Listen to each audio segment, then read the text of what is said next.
back. We are back. You might be wondering, Mr. Boosted, why have the videos been so inconsistent? I haven't been doing well mentally. But you know what's worse than all that? Sigh spam.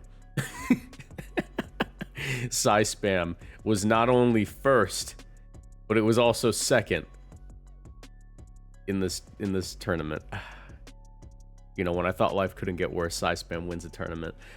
All right, let's talk about Regulation H, the current format, how this tournament went, and yeah. Also, congratulations to Matthew and F Monkey. You know, I'm joking when I say like, Sigh spam makes me sad. I mean, it does, but like, you still won, so you know, I can't really take that from you. But yeah, we're gonna talk about Sigh spam and just where the format's at right now. It's such a strange thing that's happening because like we lost a lot of tools. We lost like our best Tailwind setter, we lost Urshifu, we lost Raging Bolts, all these Pokemon that like sort of held the format down, where we're kind of just trying to find something other than Rain and Sigh spam to attach to and build off of. There isn't really a balanced team at the moment from what I can tell. But yeah, let's get into it. If you guys enjoyed any point in time, leave a like, subscribe, turn notifications, and Gamersupps ad, go. This channel is partnered with Gamersupps. If you want to support my work and get great tasting drinks, you can order Gamersupps through my link in the description down below or with code Moxie boosted at checkout for 10% off. Gamersupps is a caffeinated product that I recommend only to my 18+ viewers, but my link will send you to their caffeine-free product section just in case. Every product purchased through my link supports my channel financially, so I'd really appreciate the support. Now back to the video. Anyways, if you skipped the Gamersupps ad, you know, leave a like. You only have to tap the right side of your screen like 3 times. But yeah, so this was the Trainer School Open $400 prize pool. It took place on Saturday, I believe. Today is Monday. I'm putting this up pretty late, but it is the second largest Regulation H tournament we've had so far. The first one being the Hemi Tour, which happened before the format dropped. This is also technically before the formats dropped. But we've had a few weeks to marinate with it, figure out what's good, what's bad, and well, not much has really changed other than there's a lot less rain, but it still exists. So, first place went to Matthew H from Australia. This team consisted of Psychic Seed, Indeedee, Terra Fairy, standard set, sort of, you know, very standard like Indeedee, Hatterene setup. Torkoal, Araquanid is like the only like super interesting Pokemon here. Gallade and Hisui and Lilligant. Now, one of the interesting things about this team is that it is a Araquanid team on what can be considered like a Sun team, because you know you have Hisui and Lilligant Torkoal. That combo is taking advantage of after you Eruption to absolutely annihilate the other side of the field, or just putting something to sleep with Sleep Powder with Chlorophyll. That's scary. You can also threaten the Indeedee Hatterene lead, and Araquanid being on here, you probably wouldn't bring Torkoal and Araquanid to the same game, but Araquanid is very good into opposing teams that have access to, like, you know, Expanding Force or opposing Torkoal, Rock Slide from Tyranitar, that sort of thing. But this, honestly, there isn't much to say about this team from what I can tell. This is just a well-constructed, hard Trick Room team. You could say it's hard Trick Room, you could also say it isn't. I think that Lilycole still counts as hard Trick Room, because what you do is you threaten the Trick Room lead, but you also just threaten the Lilligant Torkoal lead, and that's pretty difficult to contest with. You basically playing like a 50-50 on turn 1, or on turn 0 with what you end up leading off to deal with their lead. So usually playing neutrals for the best. There are a few ways to deal with this, but most of the ways that you would deal with it are setting up your own weather, but it's pretty hard to get weather up second versus Torkoal.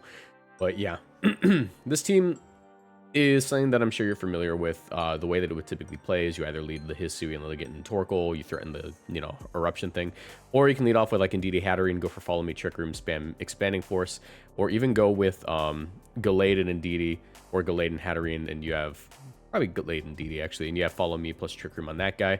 Something that is pretty cool is that it's Scope Lens Gallade instead of Clear Amulet, and that's probably because the Clear Amulet had to go on the Araquanid. I would say if I had to like move some items around to put Clear Amulet on Gallade, I would probably put the Safety Goggles in the Araquanid and probably change the Terra type from Grass to like Water. But Scope Lens Gallade's interesting because Psycho Cut becomes a 50% crit move. Sacred Sword doesn't have a high crit chance, so it really is just Psycho Cut. I'd imagine that's basically just out of necessity. Focus Sash is taken, the Clear Amulet's taken. You could make a case for putting safety goggles on Gallade too. I don't know. I feel like you could just put safety goggles on it over scope lens and you'd get a little bit more value. But this team is really interesting. It's size spam. Not much to say about it. But other things that did well. I'm going to cover like top 8 and then we'll go into like the metagame. We see another size spam team. This is a more aggressive size spam, not hard trick room. This is like hard trick room. This is soft trick room. You have size spam with Indeedee Armor Rouge. The Armor Rouge, of course, running Endure for that weakness policy next to Flip Turn Bastion Legion. I hate it here because that's really scary. You can side target the Armor Rouge with Flip Turn, switch in the Indeedee, and then have +2 expanding force. Woe is me. This format is awful. But you also have Tailwind Whimsicott next to Blood Moon Ursaluna. Ursaluna is a really interesting place in this metagame because while it is like a slow Pokemon, it tends to want to play on faster teams because Ursaluna Blood Moon is one of the few Pokemon that can threaten Archelodon with a near one-shot. Like, it has to take a little bit of chip damage if they're running, you know, Assault Vest, but it's like a near one-shot with Earth Power because of how busted this thing's special attack stat is, especially with Life Orb. So you're able to force it to Terra or force it to drop, and that allows you to clean up with, like, other Tailwind Sweepers like Basket Legion, Armor Rouge, or Golden Go. So yeah, this is a cool team. I mean, it's just more size spam hyper offense. I want to see balance so bad. This is the closest thing we get to balance, and this is really cool. This is Desu VGC's team. This is Komodo with Smeargle, and we are seeing the Throat Spray Clangor Soul's Clanging skill set. Now, the reason that Komodo works a lot better in this format, running a non-body press set, because that was like the only thing it could run before was like Iron Defense body press.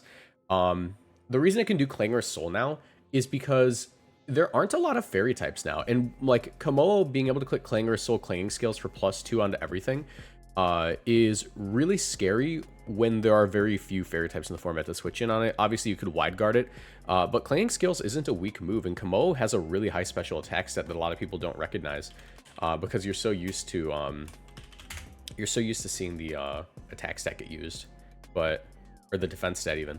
So if we take a look at SV doubles Regulation H Komodo, you can see it's actually got like some pretty crazy stats. 75 HP, 110 attack, 125 defense, 100 special attack, 105 special defense, 85 speed.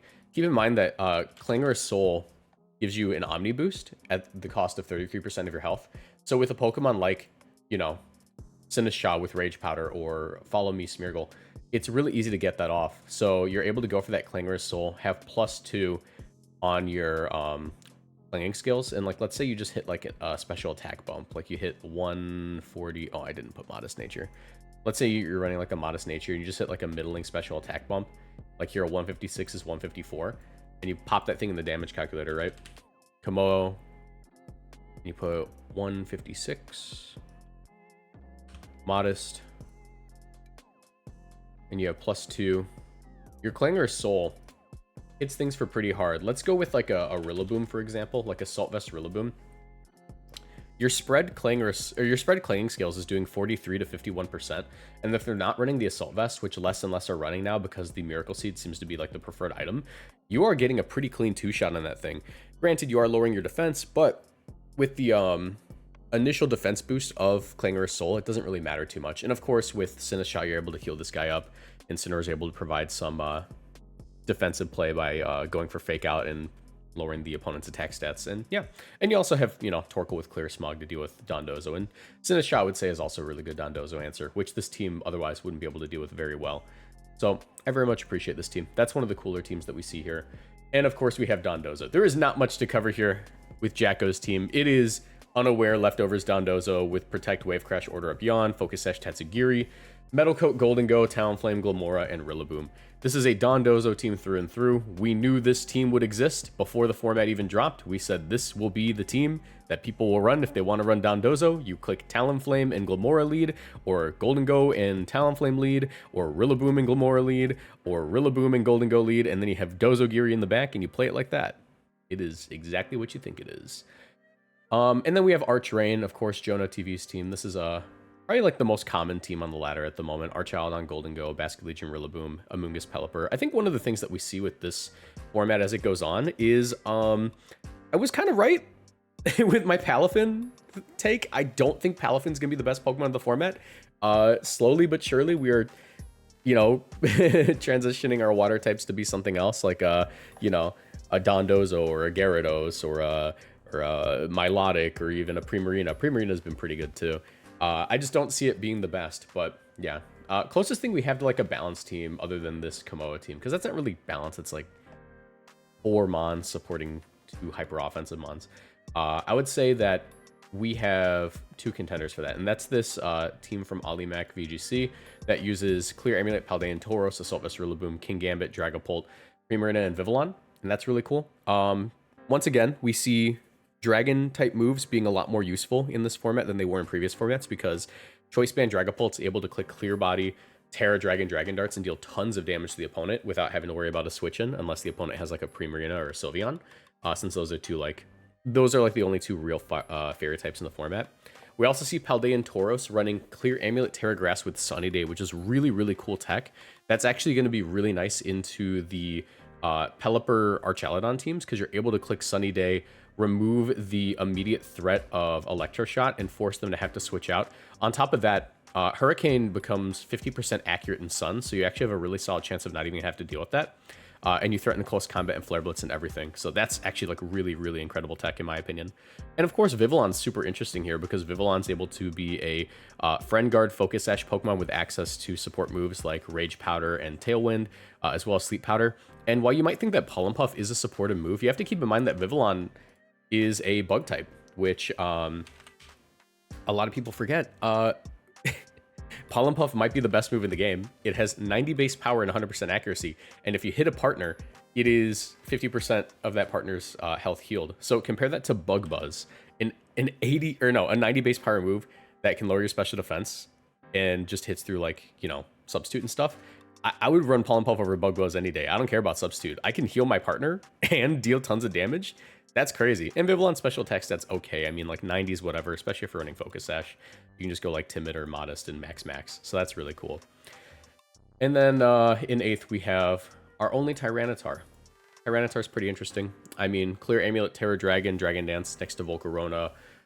It just seems like a standard balance team. It looks like Dragapult, Amoonguss, Rillaboom, and Incineroar are like the 4 balance bros, which is really cool. I mean, like, Dragapult hasn't had a lot to do in Scarlet and Violet other than win like 1 regional. So seeing it actually have a format where it can use its speed stat to its highest potential is like really awesome. So that's pretty awesome. Taking a look at the metagame, we can, oh, there were 2 Gengars. Are these the same team? Yeah, these are the same team.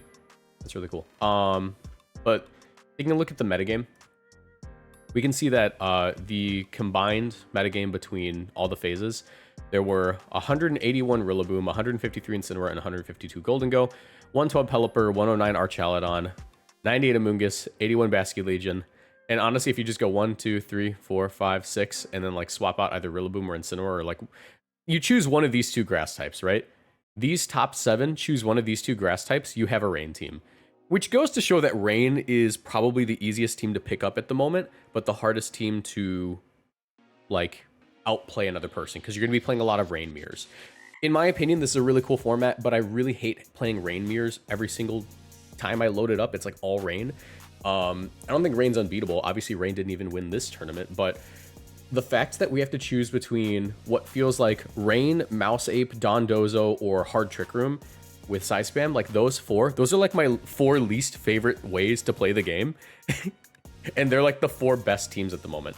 Balance still needs to be discovered. I think that like at some point we will find the balance team where it's, hey, I am able to set up Trick Room if need be, or I'm able to play like middling speed tiers with support Pokemon like Amoonguss and King Gambit and deal with it that way. I'm waiting for that team to come out, and it looks like we're like on the verge of having that be figured out, because we do see like these Dragapult Tauros teams. We do see like this Tyranitar Dragapult team. Once that's figured out, I'll probably start enjoying the format more. I still have to experiment and figure out what that is, but it's been kind of a rough format for me. I'm not enjoying it as much as I thought it would. But there's a lot to experiment with. We also see a decent amount of Mouse Hold. Mouse Hold obviously outplacing Annihilate in usage by 2, because you need Mouse Hold basically to play Annihilate most of the time, but you don't need Annihilate to play Mouse Hold. Mouse Hold can support plenty of things like Goldengo and other setup Pokemon pretty effectively. And yeah, we also see a decently high usage of Tauros, Aqua Breed, some Hisuian Arcanine. Is there anything here that really surprises me? I would say there's actually a pretty surprising amount of Farigiraf considering it's not actually like Trick Room isn't as strong as I thought it would be. Hard Trick Room's strong, but Farigiraf isn't a hard Trick Room Pokemon. It's like a soft Trick Room option. There's about as many Talonflames as I expected, and Clefable. That is a cool Pokemon that people have discovered is actually really strong in this metagame. Clefable allows for you to have solid redirection while ignoring the stat boosts of Pokemon like Dondozo or Goldengo. If they nasty plot onto you and you go for like Terra Steel or whatever, you're able to tank those Shadow Balls really well, and of course, basically ignore Make It Rains. So that's really awesome. It's also very solid into Archaludon because you're going to be ignoring all the stat boosts from Electroshot. So as good as Archaludon and Goldengo are, Clefable, despite being a fairy type, is a decent option to them. And while normally you would see Clefairy take this role, Clefable taking it over it does make a lot of sense considering this is a very stat boosty format. So yeah. If we switch to just Top Cut, the single elimination bracket, we can see that Goldengo is the #1 Pokemon in usage there, Rillaboom following close behind, Basculegion, Archaludon, Pelipper, and then Incineroar, but it is tied with a bunch of other Pokemon. You know, Incineroar, Pelipper, and Mungus. And then we do see 3 Hisuian Decidueye, 3 Dragapult. How big was this top cut, by the way? I'm actually really curious. Let me see. I can see the top cut details. Top 16. So out of the 16 teams, that's what we see in top cut. Which makes sense. There were only 2 Dondozos, which I very much appreciate, and Dondozo only made it to like top 4. Only 1 Hydreigon is actually very surprising. I thought Hydreigon would be one of those Pokemon that overperformed in top cut. We do see Vivillon, Garganacl, and yeah. Overall, this first tournament, while I am disappointed that Psyspam won and that it seems to be mostly archetypes I don't enjoy playing or playing against, I can see some lights shining through the cracks. I see like there is some balance being formed, like with this Incineroar, Palafin, Dragapult team, or this Tauros, Rillaboom, Dragapult team, or like basically if there's a Dragapult in the team, that's probably balanced, and that's really interesting. Because it used to be like hyper offense in previous formats when it did get used, because it'd be like next to Chenpao, but now Dragapult's just consistent damage monster. But yeah, those are my thoughts on the format, or this tournament in particular. Like I said, hoping that the format gets a little bit more interesting than the 4 archetypes we see right now. It is different from what we've had before, but I was just hoping for a little bit more balance. That's it. If you guys enjoyed, leave a like, subscribe, turn notifications, comment down below what you think about the format, and I'll see you in the next one.